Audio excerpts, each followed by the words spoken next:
Para todos, que el Señor les bendiga.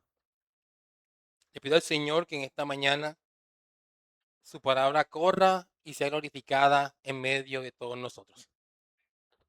Sin duda alguna, las escrituras nos enseñan que la vida cristiana es una vida de fe. Pablo escribió a los corintios que como creyentes por fe andamos y no por vista, según a los Corintios capítulo 5, versículo 7. El apóstol declaró a los Gálatas, lo que ahora vivo en la carne, lo vivo en la fe del Hijo de Dios. Gálatas capítulo 2, versículo 20. En Hebreos capítulo 11, versículo 6, dice el autor, pero sin fe es imposible agradar a Dios. El Señor Jesús dijo a Tomás, porque me has visto, Tomás, creíste. Bienaventurados los que no vieron y creyeron. Juan capítulo 20, versículo 29. Mientras que Pedro le recordó a sus lectores, a quien amáis sin haberle visto, en quien creyendo, aunque ahora no lo veáis, os alegráis con gozo inefable y glorioso. Primera de Pedro capítulo 1, versículo 8. Los cristianos confían en Dios a quien no han visto. En Cristo a quien no han visto. Gracias, hermano José. En el Espíritu Santo a quien no han visto. Aceptan la muerte y resurrección que no han visto. Confían en una justificación que no han visto. Y esperan una vida eterna en un cielo que no han visto. Los creyentes son salvos por la sola fe en Jesucristo. Santificados por fe y mantienen la esperanza de la gloria por fe. Esta fe, aunque no sea perfecta, es suficiente. No debido a capacidad humana, sino porque es un regalo de Dios, como dice Efesios en el capítulo 2, versículos 8 y 9. No se trata de una fe ciega. Ya hemos dicho que la fe del creyente no es una fe muerta, sino de una fe probada y anclada en el testimonio de la palabra de Dios, la cual es la palabra profética más segura, como lo declara 2 de Pedro capítulo 1 en el versículo 19. Y la cual también tiene poder para sobreedificarnos y darnos herencia con todos los santificados, como dice Hechos 20:32.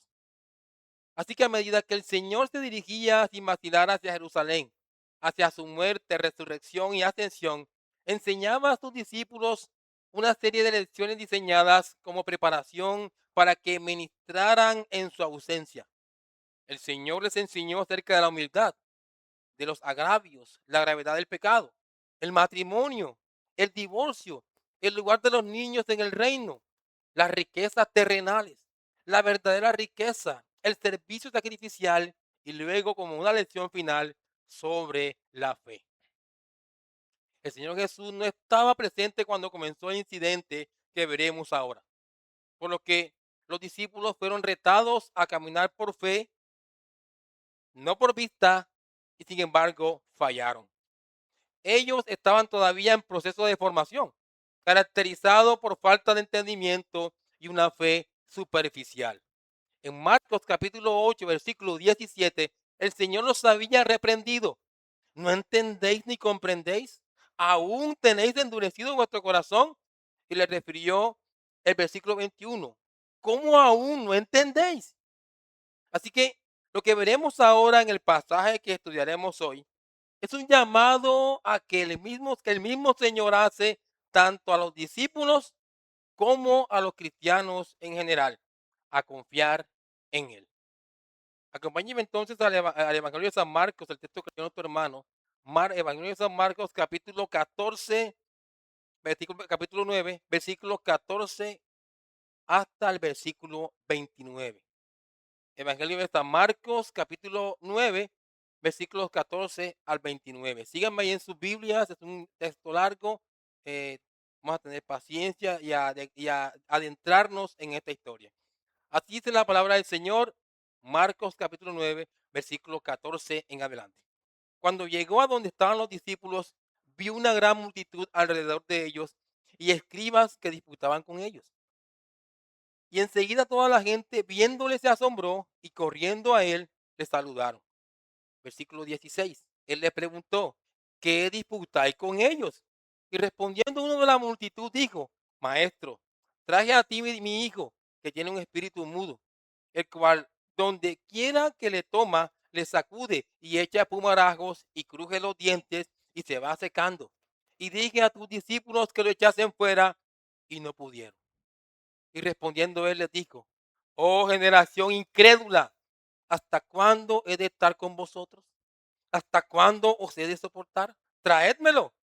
Y se lo trajeron, y cuando el espíritu vio a Jesús, sacudió con violencia al muchacho, quien cayendo en tierra se revolcaba echando espumarajos.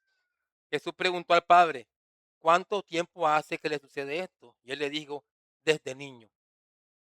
Y muchas veces le echan en el fuego y en el agua para matarle. Pero si puedes hacer algo, ten misericordia de nosotros y ayúdanos. Jesús le dijo, si puedes creer al que cree, todo le es posible. E inmediatamente el padre del muchacho clamó y dijo, creo, ayuda mi incredulidad. Y cuando Jesús vio que la multitud se agolpaba, reprendió al espíritu inmundo diciéndole, espíritu mudo y sordo, yo te mando, sal de él y no entres más en él. Entonces el espíritu clamando y sacudiéndole con violencia, y él, bueno, clamando, y él quedó como muerto. De modo que muchos decían, está muerto. Pero Jesús, tomándole de la mano, le enderezó y se levantó. Cuando él entró en casa, sus discípulos le preguntaron aparte, ¿por qué nosotros no pudimos echarle fuera? Y les dijo, este género con nada puede salir, sino con oración y ayuno. Amén. El título para esta enseñanza es, todo es cuestión de creer.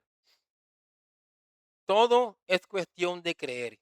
Y vamos a desarrollar esta enseñanza bajo tres encabezados: la impotencia, el poder y la lección.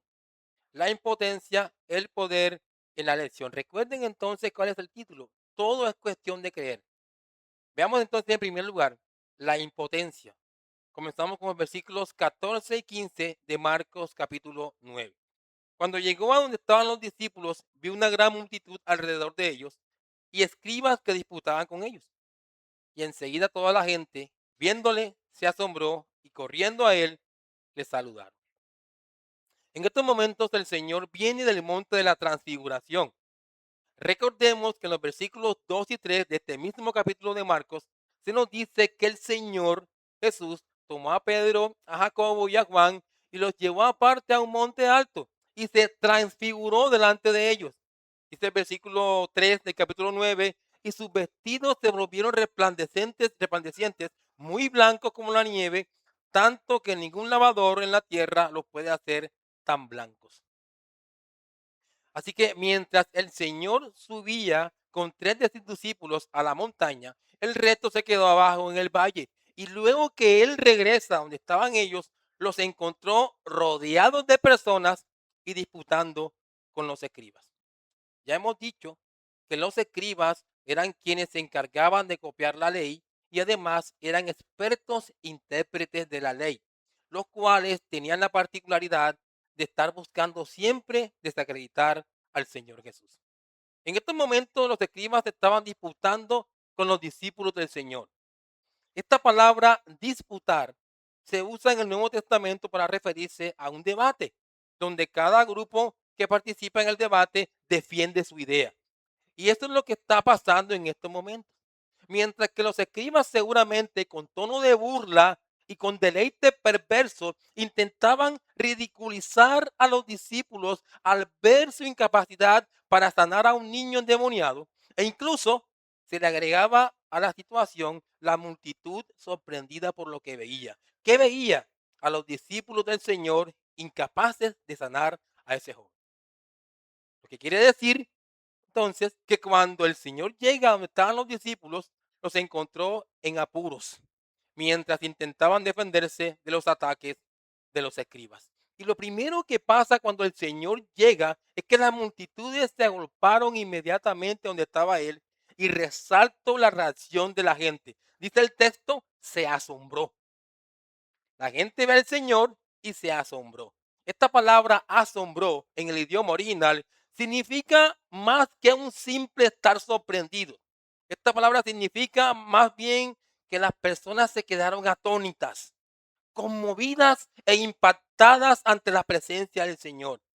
Es por eso que algunos comentaristas han especulado diciendo que esto ocurrió porque el Señor Jesús estaba transpirando un resplandor de su transfiguración, así como pasó con Moisés en Éxodo capítulo 34. Moisés sube al monte Sinaí y durante 40 días y 40 noches está delante de la presencia de Dios.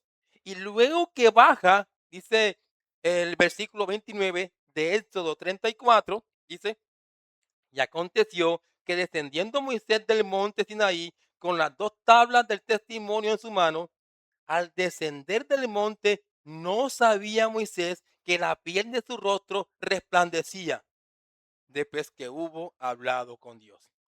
Esto fue en el caso de Moisés. Sí pasó con Moisés. Sin embargo, este no es el caso aquí con el Señor, ya que habría contradicho la orden que le dio a los discípulos de no decir nada de lo que había ocurrido en el monte.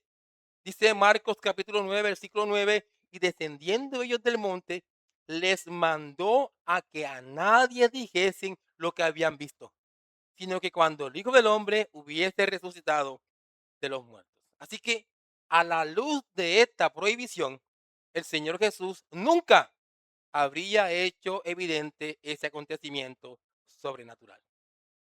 Entonces, ¿por qué se asombró la gente de esa manera? La multitud estaba asombrada como siempre ocurría al estar en la presencia del Señor, porque Él era un hacedor de milagros, aquel que realizaba señales, maravillas y curaciones. Otra vez se hace evidente la pobre idea que la gente tiene del Señor, o en este caso particular, tenían del Señor. Ahora, luego de que el Señor ve la situación, se dirige a sus discípulos y les pregunta, versículo 16 de Marcos capítulo 9, ¿qué disputáis con ellos?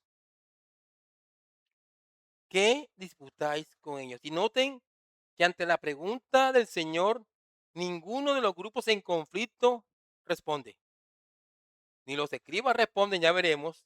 ¿Por qué no responden los escribas? Seguramente porque ya tenían miedo de debatir con el Señor. Y tampoco los discípulos contestaron. ¿Por qué? Seguramente avergonzados porque los tenían atacados y nada de lo que hicieron les salió bien. Entonces uno de la multitud fue quien se acercó al Señor para responderle. Versículos 17 y 18.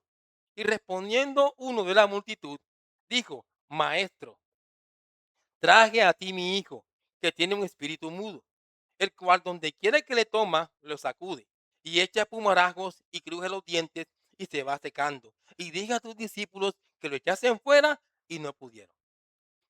Según Mateo capítulo 17, versículo 14, se acercó y se postró de rodillas ante él, según Mateo. El hombre se acercó y se arrodilló. Según Lucas capítulo 9, versículo 38, el hombre se acercó gritando por el ruido de la multitud.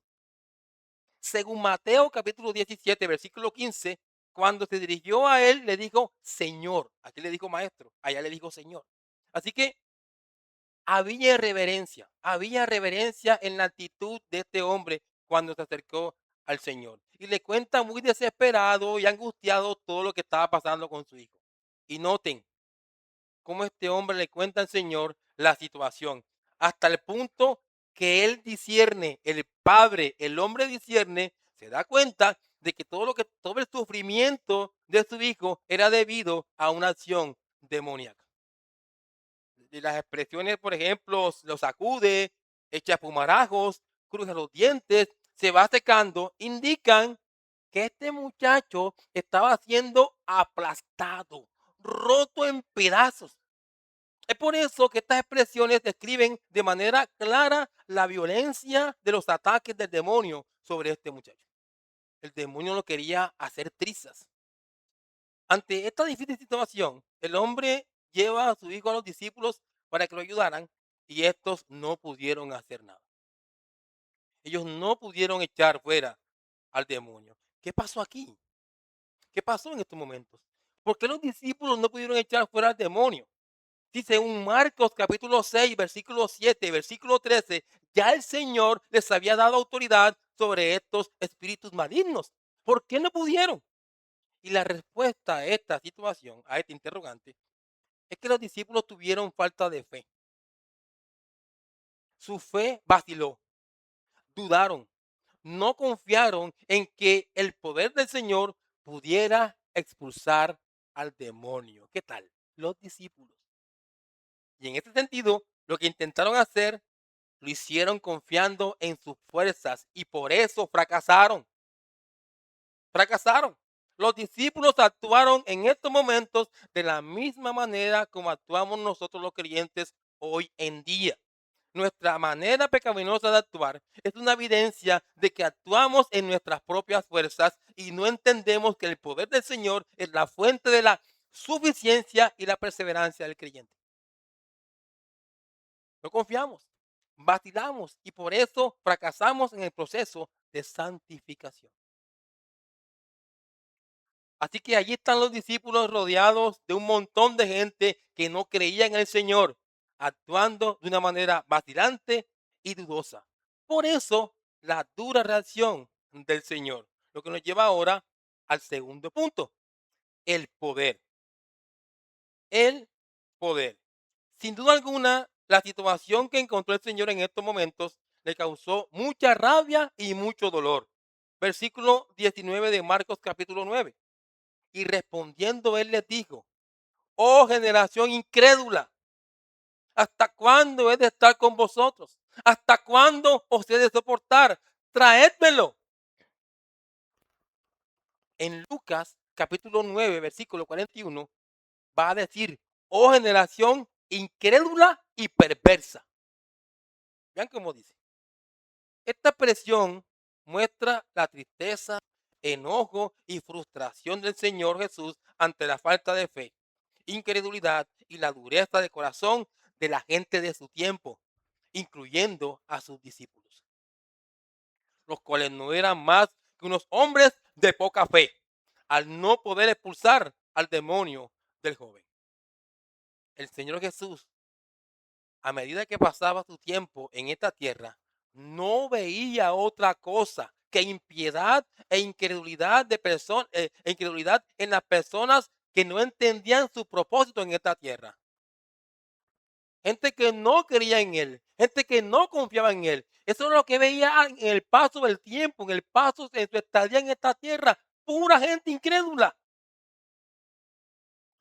Y aquí, en estos momentos, podemos señalar como culpables por su falta de fe o poca fe al padre del joven, a los escribas religiosos, a la multitud y a los mismos discípulos. Para el Señor era doloroso soportar a personas así. Sin embargo, en su anhelo por solucionar la situación que sus discípulos no pudieron, pidió que le trajeran al muchacho endemoniado. Versículo 20, 21 y 22 de Marcos 9. Y se los trajeron. Y cuando el espíritu vio a Jesús, sacudió con violencia al muchacho, quien cayendo en tierra se revolcaba echando espumarajos. Jesús preguntó al padre: ¿cuánto tiempo hace que le sucede esto? Y él dijo: desde niño. Y muchas veces le echan en el fuego y en el agua para matarle. Pero si puedes hacer algo, ten misericordia de nosotros y ayúdanos. Como alguien diría, el padre del niño estaba a punto de conseguir lo que con tanta desesperación quería, mientras que el demonio obtendría lo que con tanta desesperación no quería. De allí que cuando el demonio ve al chico que lo están acercando al Señor, este hace una demostración de su vil y despreciable poder, queriendo así despedazar a su pobre víctima aún delante del Señor mismo. Sacudió con violencia al muchacho, quien cayendo en tierra se revolcaba echando espumarajos. Es como si lo hubiese puesto en un ataque de epilepsia bien fuerte. Un ataque de epilepsia bien fuerte. Y noten que el Señor, ¿qué hace el Señor aquí? Noten qué hace el Señor aquí. Él le pregunta al padre el tiempo que el muchacho lleva así. Y la intención de esta pregunta no era conocer la respuesta, y saber el tiempo que llevaba así. Y ya el Señor sabía eso. La intención de la pregunta era querer sobrellevar el dolor del padre, ponerse en los pies del que padece y sufre. ¿Oyeron, creyente? Y los milagros de sanidad que Cristo había realizado dejan ver la compasión de Dios y también el hecho de que a Él le importa el dolor y el sufrimiento humano. Eso es lo que, por eso le pregunta a Él. El Señor Jesús permitió que este hombre sufriente abriera el corazón ante Él y le contara la desgarradora historia de la opresión demoníaca del joven. Le responde desde niño. Fue la respuesta que le dio este hombre al Señor. El muchacho había permanecido en este terrible estado toda su vida. Y sin duda alguna, la situación no se debió a que el muchacho pecó o a que pecó el papá. Sin duda alguna, esta situación fue para la gloria de Dios. Eso es lo que va a pasar aquí. Pero además del tiempo, el padre da otro detalle, versículo 22 de Marcos 9. Y muchas veces le echan el fuego y en el agua para matarle. Era la intención del demonio, despedazarlo hasta el punto de matarlo. Eso quería, eso quería. Aunque este espíritu inmundo quería matar al joven, no se va a cumplir, ya que el Señor es quien va a determinar el destino del joven en estos momentos. Esto lo determina Cristo, no el demonio. Y aunque el padre no tenía mucha seguridad de que el Señor pudiera salvar a su hijo, por eso le dice, si puedes hacer algo. ¿Ven cómo le dijo el padre al Señor?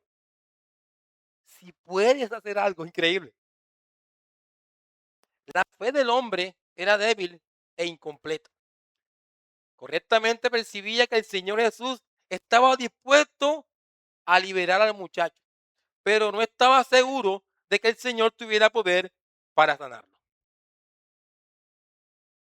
Sin embargo, le continúa diciendo al Señor, ten misericordia de nosotros y ayúdanos. ¿Sí ven lo que dice el Señor ahí? Y noten algo aquí en una frase que quiero tomar.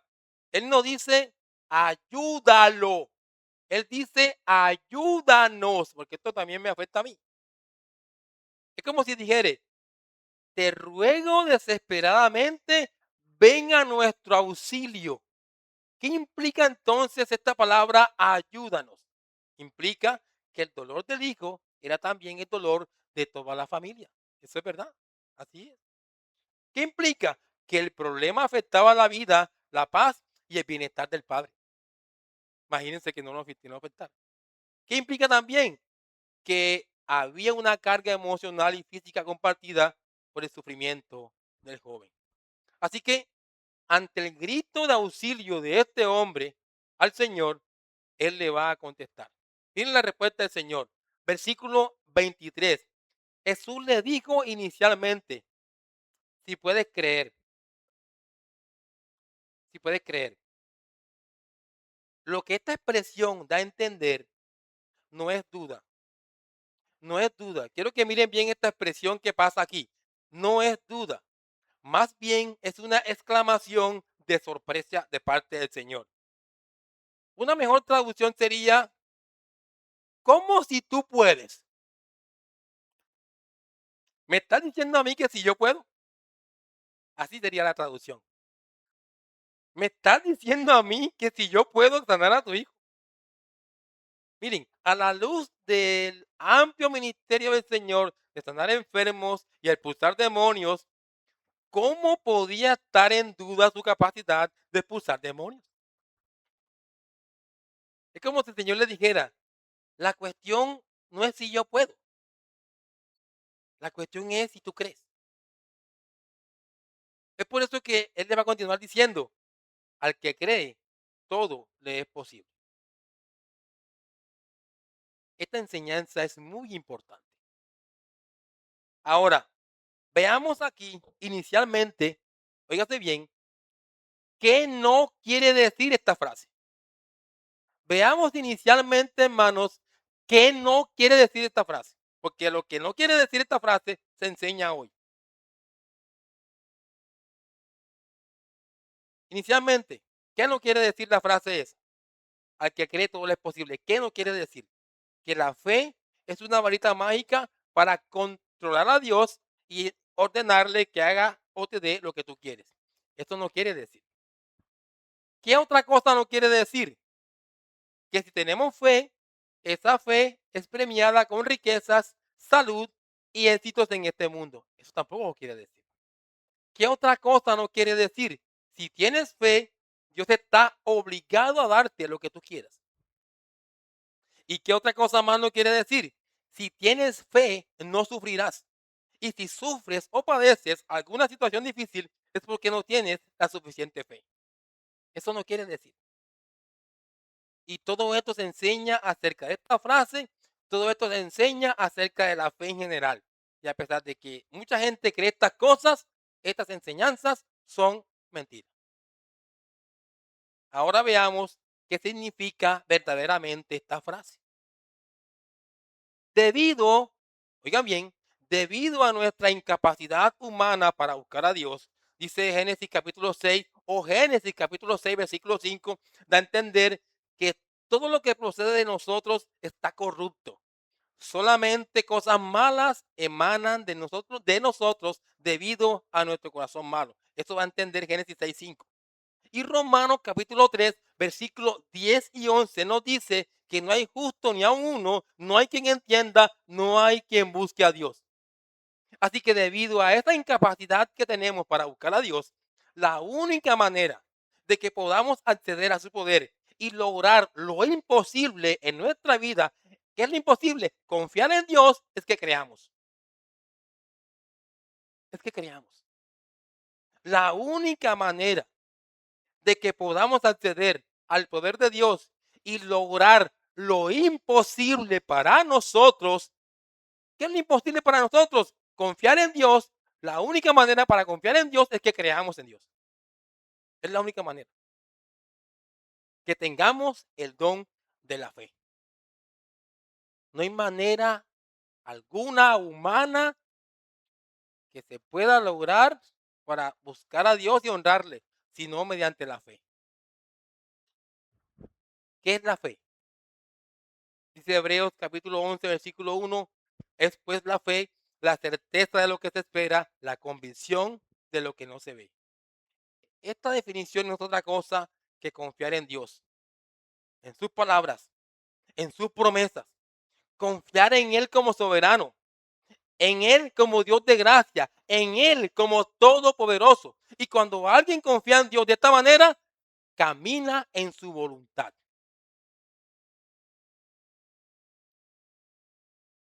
¿Sí me deben entender? Al que cree, todo le es posible. ¿Y qué es el todo lo es posible? Caminar en la voluntad de Dios, a pesar de cualquier cosa. Es por eso que al que cree, todo le es posible.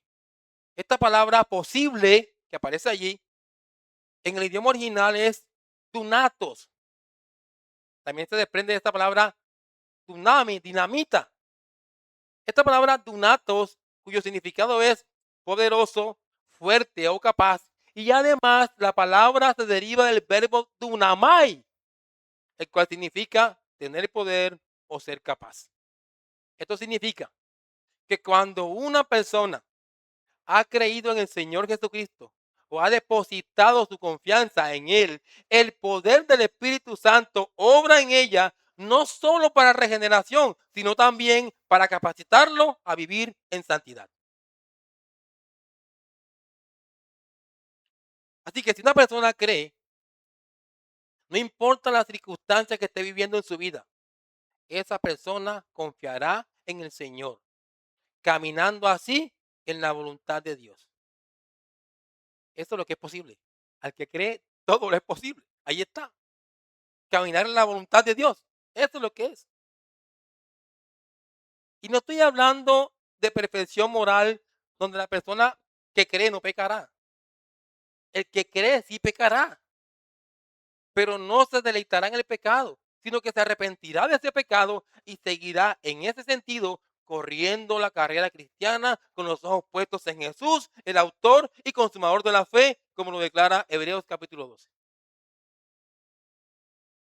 Hermanos, una cosa es dudar en el Señor Y otra cosa muy distinta es confiar en Él, creer en Él. Es por eso que cuando el padre del joven entiende el punto del Señor, vean la respuesta. Versículo 24. E inmediatamente el padre del muchacho clamó y dijo, creo, ayuda mi incredulidad. La vida de fe no consiste en alcanzar niveles de superfe. Mm, mm. De tal manera que ya la persona se crea que no hay problemas con su fe. Mi fe está perfecta, mi fe está inamovible, así que tengo super fe, yo no me muevo de ahí con mi fe. No,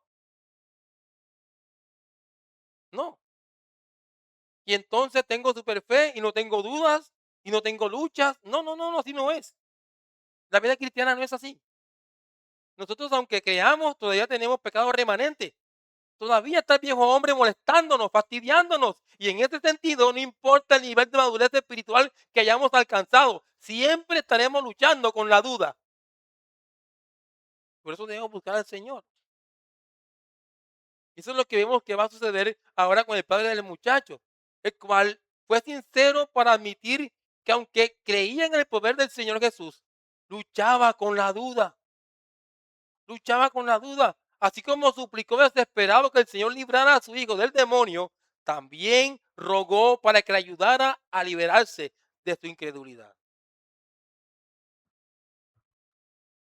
A pesar de que ya sí creía en el Señor, a pesar de que ya creía en el Señor, le rogó para que siguiera ayudándolo a cada instante y día a día a vencer así la incredulidad. Ahora, luego de tratar con el padre, se dirige al joven para tratar con el espíritu inmundo que lo había atormentado. Versículo 25. Y cuando Jesús vio que la multitud se agolpaba, reprendió al espíritu inmundo diciéndole, espíritu mudo y sordo, yo te mando, sal de él y no entres más en él. Versículo 26. Entonces el espíritu, clamando y sacudiéndole con violencia, salió. Y él quedó como muerto, de modo que muchos decían, está muerto. 27. Pero Jesús, tomándole de la mano, le enderezó y se levantó. Mientras el Señor hablaba con el padre del joven, empezó a notar que la multitud se agolpaba más y más, por lo que decidió terminar con la conversación y actuar, ordenándole al demonio que saliera del muchacho. Y noten que no solamente le hacía todo este mal al muchacho del que ya hablamos, sino que también lo tenía mudo y sordo. Pobre muchacho. Tras que lo quería despedazar para matarlo, también lo tenía mudo y sordo. Qué terrible situación. Sin embargo, por la palabra del Señor, este espíritu va a salir del muchacho. Si el diablo es poderoso, hermanos, el Señor es todopoderoso.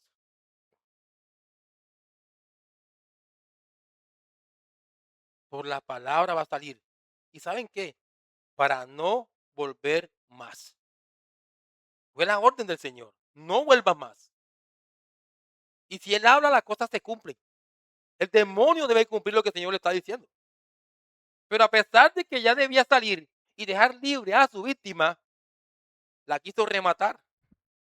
La quiso rematar y lanzando un chillido demoníaco le generó terribles convulsiones. Otra vez la epilepsia, pero más fuerte seguramente.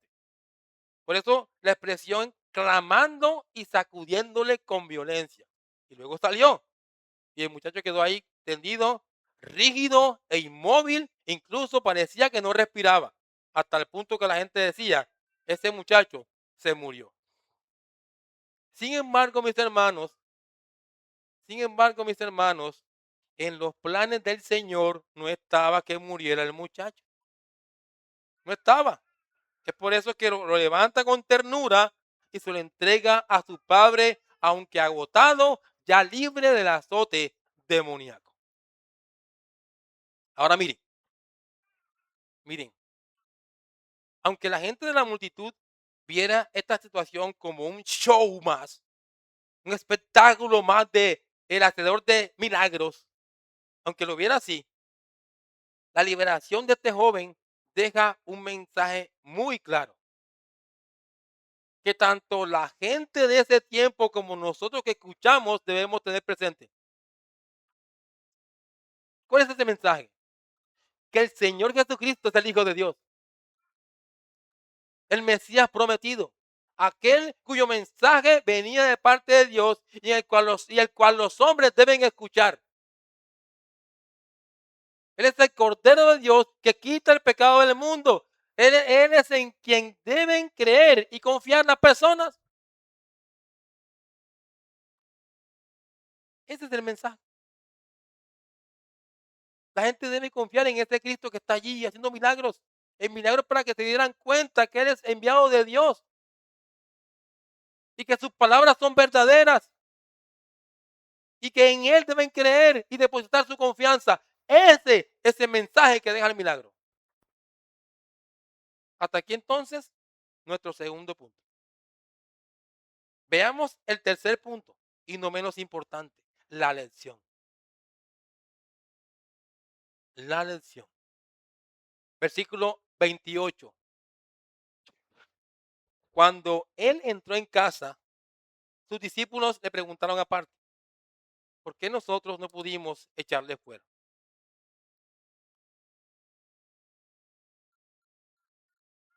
Sin duda alguna, los discípulos quedaron inquietos ante su fracaso de no haber podido expulsar al demonio del joven. Por lo que ahora, cuando se les presenta la oportunidad de estar a solas con el Señor, le preguntan por qué no pudieron. Es una pregunta razonable. Ellos anteriormente habían tenido éxito en sacar demonios, pero ¿por qué ahora no? ¿Por qué no? En el Evangelio de Mateo, en el capítulo 17, versículo 20, la respuesta del Señor fue por vuestra poca fe.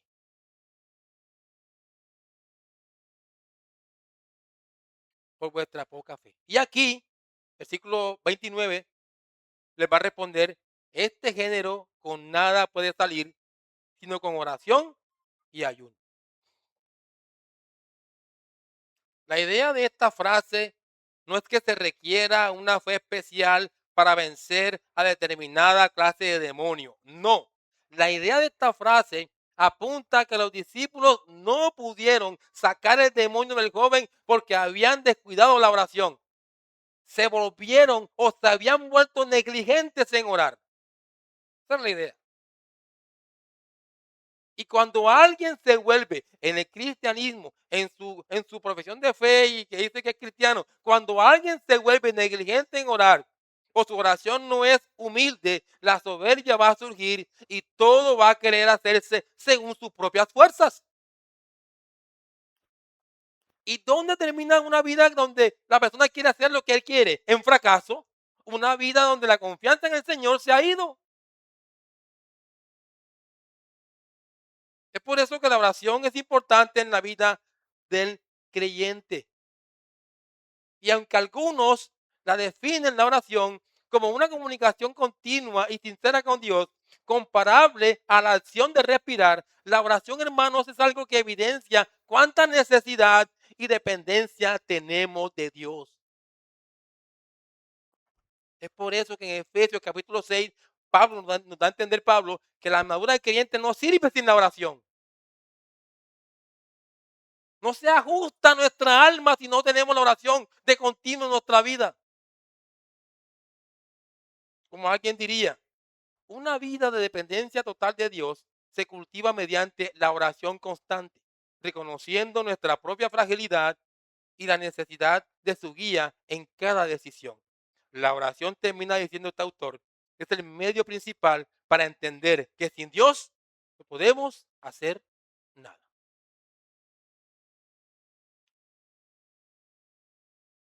Así que la lección que se desprende de este punto es que todo creyente debe ser una persona de oración.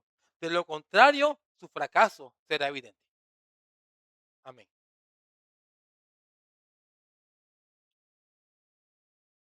Ahora, a modo de conclusión,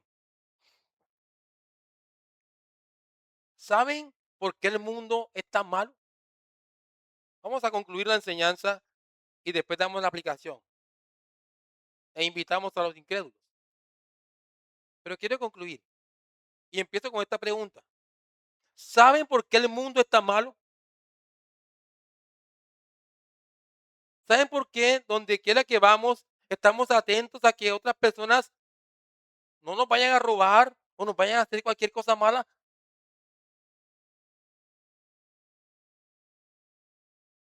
¿Saben por qué? Porque las personas de este planeta viven haciendo cada una lo que les da la gana. Por eso. Por eso es que el mundo está malo. Cada quien sigue sus propios caminos. Cada quien hace su propia voluntad. Por eso es que el mundo está malo.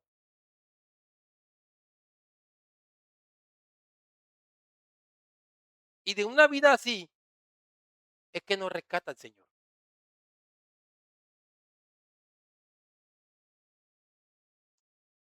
Él no vino a morir por ti y quedar puesto en la cruz como el peor de los pecadores para que tú tomes su obra en vano. Él no vino a morir por ti,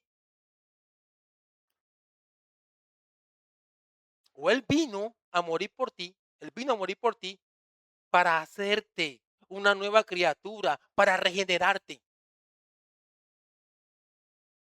Él vino a morir por ti para que tú te apropies de esa obra en la cruz y vivas haciendo la voluntad de Él. Él vino a morir por ti, creyente, para librarte de la condenación y darte salvación y vida eterna. Gloria a Cristo.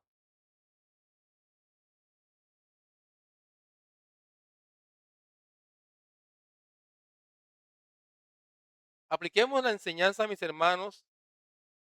En dos aplicaciones traigo para los creyentes. Invitamos a los incrédulos y terminamos.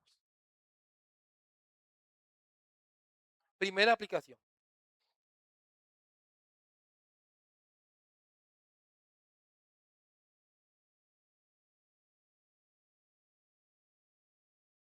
Primera aplicación.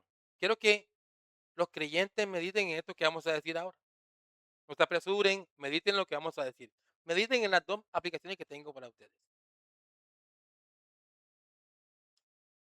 Primera, cada vez que actuamos en independencia de Cristo, en independencia, ojo, cada vez que actuamos en independencia de Cristo o confiamos en nuestras propias fuerzas, siguiendo así nuestra propia voluntad, vamos a fracasar.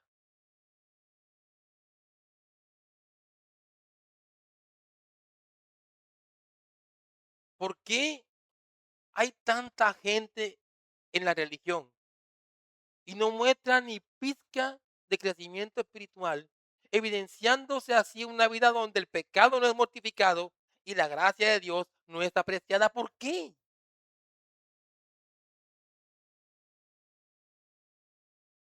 ¿Y sabes cuál es la respuesta a esta pregunta?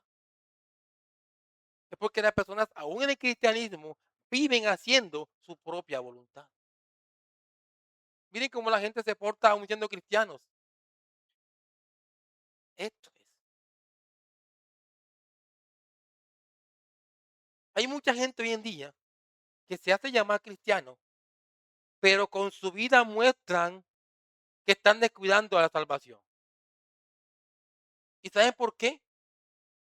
Porque escuchan sus propios consejos carnales y no la voz de Cristo.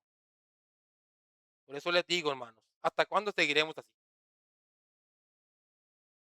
¿Hasta cuándo seguiremos así? ¿Hasta cuándo seremos oidores olvidadizos? ¿Hasta cuándo la hipocresía? ¿Hasta cuándo seguiremos tomando nuestro cristianismo a la ligera? ¿Hasta cuándo lucharemos seriamente contra el pecado? ¿Hasta cuándo? ¿Hasta cuándo influenciaremos al mundo y no el mundo a nosotros? Porque nuestra conducta es más de alguien, que alguien influenciado por el mundo que otra cosa. ¿Hasta cuándo estaremos afrentando al Espíritu de gracia? ¿Hasta cuándo, hermanos? ¿Hasta cuándo? Todo esto que estamos haciendo a diario y que no honra a Dios, evidencia que nos falta vivir en dependencia de Dios y tener confianza en Él.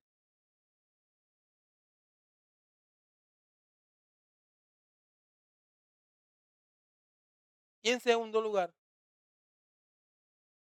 nosotros como creyentes debemos vivir nuestra día a día confiando en el Señor. Lo primero que resalto aquí es que debemos ser personas de oración.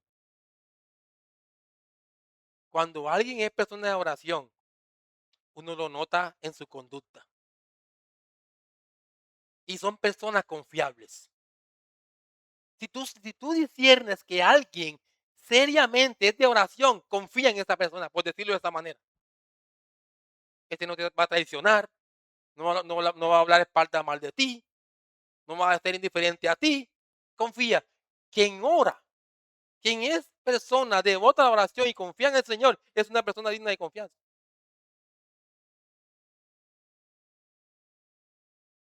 Nosotros debemos ser personas de oración. De las muchas cosas, mi hermano, que ustedes piden a diario al Señor, ser un buen padre, ser una buena madre, que mi hijo esté sano, que mi hija esté sana, que tengamos una buena economía. De las muchas cosas que pedimos, lo primero que debe resaltar en tu oración es que Dios te vaya conformando cada día a la imagen de Cristo. Y en ese sentido, veremos a un creyente o a una creyente siendo obediente a Dios, mostrando con su testimonio santidad. Deja de pedir cosas terrenales pasadas. Pide lo espiritual.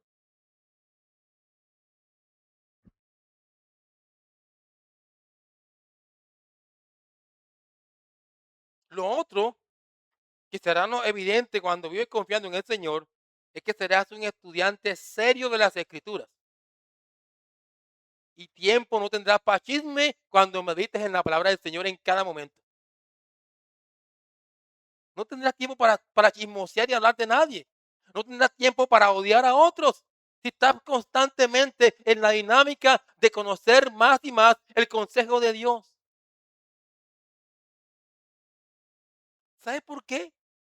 Porque cuando seriamente tú entiendes y conoces más a Dios, te das cuenta que necesitas más de Dios. Y no perderás el tiempo en cosas vanas y pecaminosas. Leerás la Biblia con la intención de obedecerla a diario, no con la intención de solo llenarte de conocimiento o tranquilizar tu conciencia. La idea del que lee la Biblia es obedecer la Biblia.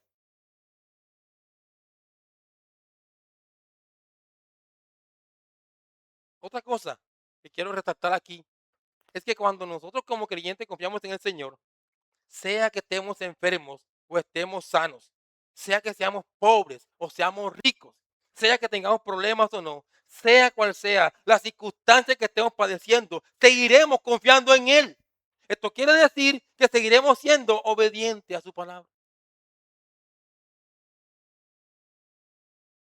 Finalmente, mis hermanos, te quiero decir, creyente, que si tú confías en el Señor, tú te esforzarás. Deja al lado toda pereza, deja al lado toda soberbia, deja al lado toda confianza en tus huesas mundanales. Si tú confías en el Señor, tú te esforzarás, harás todo lo posible en la gracia para glorificarlo, no para deshonrarlo ni afrentar al Espíritu de gracia, sino para glorificarlo. Como dijo una vez Juan Calvino, que el creyente todos los días se esfuerza en aquellas obras que Dios preparó de antemano para que él anduviera en ellas. El Catecismo Menor de Westminster, en su primera pregunta dice: ¿cuál es el fin principal de la existencia del hombre? El fin principal de la existencia del hombre es glorificar a Dios y gozar de él para siempre. Si como impío no lo hacías, ahora como creyente, ve y glorifícalo.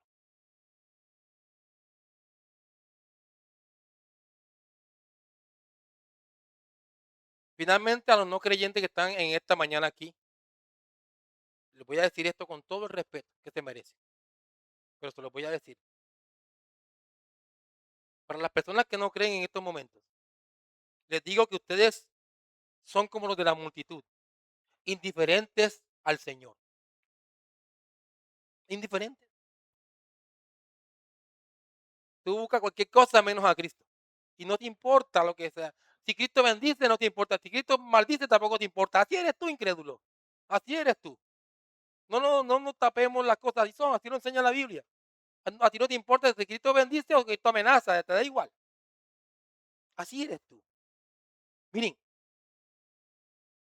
la única solución al problema del pecado del hombre, en el contexto de allá del siglo primero, donde estaba la multitud, lo digo por ellos, inicialmente por ellos, la única solución al problema de su pecado se encontraba en ese Mesías y no le prestaron atención.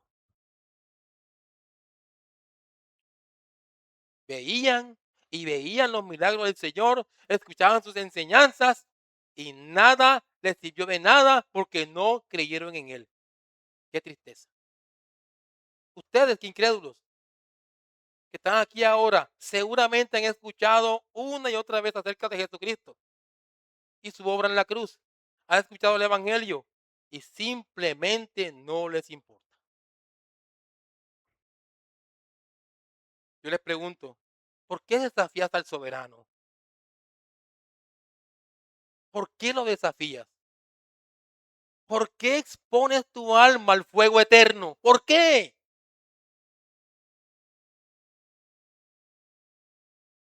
Si los de la multitud y mucha gente a lo largo de los siglos ha desperdiciado la oportunidad porque han rechazado al Mesías, tú no lo hagas ahora.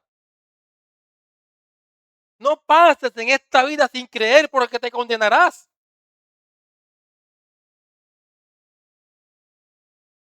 Tú eres un pecador que en incontables ocasiones has ofendido a Dios. Has violado sus mandamientos una y otra vez. El hecho de que tú seas indiferente a Dios no significa que Dios sea indiferente a ti. La ofensa que has hecho contra Él, tienes que pagarla. Y las consecuencias de ofender a Dios son eternas. Así que tienes serios problemas con Dios. Y en tus fuerzas no podrás solucionar este problema.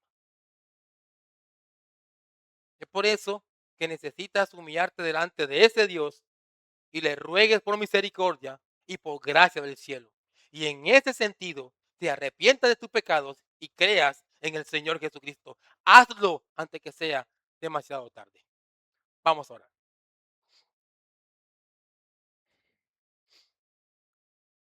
Amado Señor y Dios, definitivamente tú eres bueno, tú eres fiel y con toda certeza nunca nos has dejado ni nos has desamparado. Y podemos decir con confianza que hasta aquí nos has acompañado, Señor. No podemos medir cuánto es el porcentaje del amor hacia ti, pero sí podemos tener confianza en ti. Ayúdanos, Señor, a creer. Y te rogamos también que nos ayudes en nuestra incredulidad. Ten misericordia, Señor, de cada uno de los que estamos aquí presentes. Y ayúdanos a conocerte y a serte fiel. Gracias por todo, Señor. Ruego para que esta palabra de hoy la apliques tanto en el que predicó como en cada persona que escuchó. Y nos hagas meditar en ella, Señor, y postrarnos ante ti. Alabado sea, Señor. Gloria a tu nombre. Te rogamos todas estas cosas en el nombre de Cristo. Amén. Dios los bendiga, man.